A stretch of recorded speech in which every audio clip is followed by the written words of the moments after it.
Assalamualaikum warahmatullahi wabarakatuh. Perkenalkan, nama saya Cinriyani Dunelengo dengan NIM 151423134. Saya dari kelas 1G. Pada video kali ini saya akan menjelaskan mengenai manajemen kelas yang tidak baik oleh dosen pengampu Bapak Dr.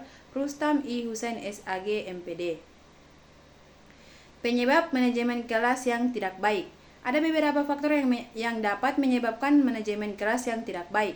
Salah satu penyebab utamanya adalah kurangnya perencanaan dan persiapan yang memadai. Ketika seorang pendidik tidak merencanakan dengan baik atau tidak mempersiapkan materi pelajaran, strategi pengajaran, dan aturan kelas, maka kelas dapat menjadi tidak terstruktur dan sulit untuk dikelola. Kurangnya perencanaan juga dapat menyebabkan ketidakjelasan dalam tujuan pembelajaran dan harapan yang diberikan kepada peserta didik. Ada beberapa penyebab terjadinya manajemen kelas yang tidak baik, yaitu yang pertama, kurangnya keterampilan manajemen kelas guru. Salah satu penyebab utama terjadinya manajemen kelas yang tidak baik adalah kurangnya keterampilan manajemen kelas yang dimiliki oleh guru. Dua, tidak adanya aturan dan ekspektasi yang jelas. Ketika aturan dan ekspektasi dalam kelas tidak ditetapkan secara jelas, peserta didik cenderung bingung tentang apa yang diharapkan dari mereka. Tiga, tidak adanya hubungan yang baik antara guru dan peserta didik. Hubungan yang baik antara guru dan peserta didik merupakan faktor terpenting dalam manajemen kelas yang efektif. 4. Ketidakseimbangan antara kebutuhan individual dan kebutuhan kelompok. Manajemen kelas yang tidak baik dapat terjadi ketika guru tidak mampu menangani kebutuhan individual setiap peserta didik atau tidak mampu menciptakan kerjasama dan interaksi yang baik dalam kelompok. 5. Faktor-faktor lingkungan. Lingkungan di sekitar kelas termasuk faktor-faktor seperti kebisingan, gangguan, atau kurangnya fasilitas yang memadai dapat mempengaruhi manajemen kelas. 6. Ketidaksesuaian kurikulum dan metode pengajaran. Jika kurikulum dan metode pengajaran tidak sesuai dengan kebutuhan dan minat peserta didik, mereka mungkin kehilangan minat dalam pembelajaran dan mengalami kebosanan. Selanjutnya yaitu dampak manajemen kelas yang tidak baik. Dampak dari manajemen kelas yang tidak baik terhadap proses pembelajaran dan peserta didik dapat sangat signifikan. Berikut adalah beberapa dampak yang mungkin terjadi. Yang pertama, gangguan pembelajaran. Manajemen kelas yang tidak baik mengganggu proses pembelajaran secara keseluruhan. Peserta didik sulit berkonsentrasi, informasi yang disampaikan tidak dapat diterima dengan baik, dan waktu pembelajaran terbuang karena harus mengatasi masalah perilaku. 2. Rendahnya prestasi akademik. Peserta didik yang mengalami manajemen kelas yang tidak baik cenderung memiliki prestasi akademik yang rendah. 3. Rasa tidak aman dan tidak nyaman. Ketidakstabilan dan ketidakpastian dalam lingkungan kelas yang tidak teratur dan tidak terkendali dapat menciptakan rasa tidak aman dan tidak nyaman bagi peserta didik. Dan yang keempat yaitu gangguan hubungan sosial. Manajemen kelas yang tidak baik dapat mempengaruhi hubungan sosial antara peserta didik. Selanjutnya, konsekuensi jangka panjang dari manajemen kelas yang tidak baik. Manajemen kelas yang tidak baik dapat memiliki konsekuensi jangka panjang yang signifikan terhadap prestasi akademik dan perkembangan sosial emosional peserta didik.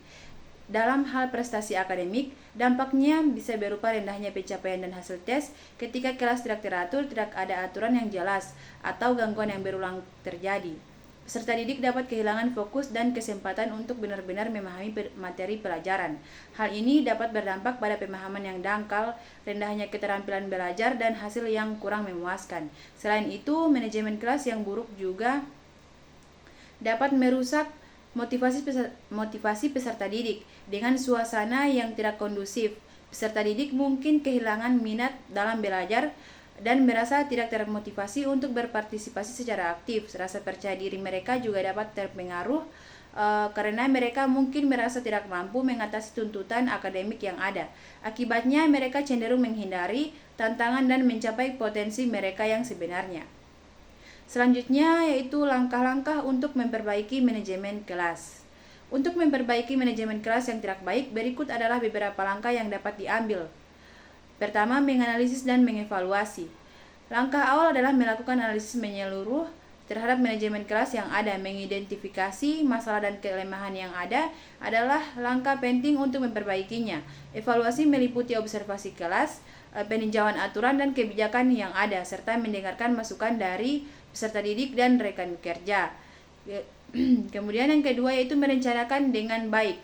Perencanaan yang matang merupakan landasan yang penting dalam manajemen kelas yang efektif. Menyusun rencana pembelajaran yang terstruktur dengan tujuan yang jelas, strategi pengajaran yang bervariasi, serta perjadwalan yang tepat akan membantu menciptakan kelas yang teratur dan terorganisir. Yang ketiga, memperbaiki aturan dan prosedur. Penting untuk memiliki aturan dan prosedur yang jelas dan konsisten dalam kelas. Aturan tersebut perlu disampaikan secara eksplisit kepada peserta didik dan ditegakkan secara konsisten. Kemudian yang keempat yaitu meningkatkan keterlibatan peserta didik. Meningkatkan keterlibatan peserta didik dalam proses pembelajaran merupakan aspek penting dalam manajemen kelas yang baik. Pendidik dapat menggunakan metode pengajaran yang interaktif, melibatkan peserta didik dalam diskusi dan aktivitas kelompok. Yang kelima yaitu membangun hubungan positif. Membangun hubungan yang harmonis antara pendidik dan peserta didik dapat membantu meningkatkan manajemen kelas. Pendidik perlu mendengarkan, memperhatikan, dan menghargai peserta didik.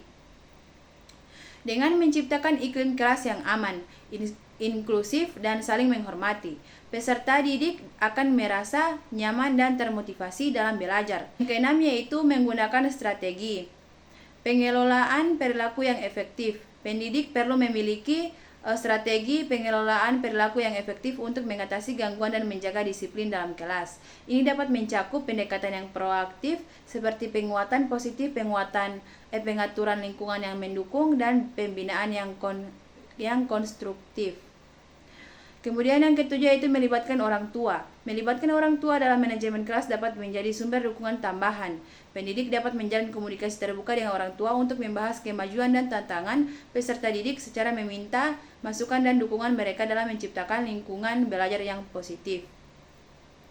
Dari materi tadi, saya dapat menyimpulkan bahwa manajemen kelas yang tidak baik memiliki dampak negatif pada proses pembelajaran dan kesejahteraan peserta didik. Oleh karena itu, penting bagi guru untuk memahami penyebab dari manajemen kelas yang tidak baik dan mengambil langkah-langkah yang diperlukan untuk memperbaikinya dengan menerapkan aturan yang jelas, membangun hubungan yang baik, memberikan penguatan positif, mengelola konflik, melibatkan peserta didik, dan melakukan refleksi diri.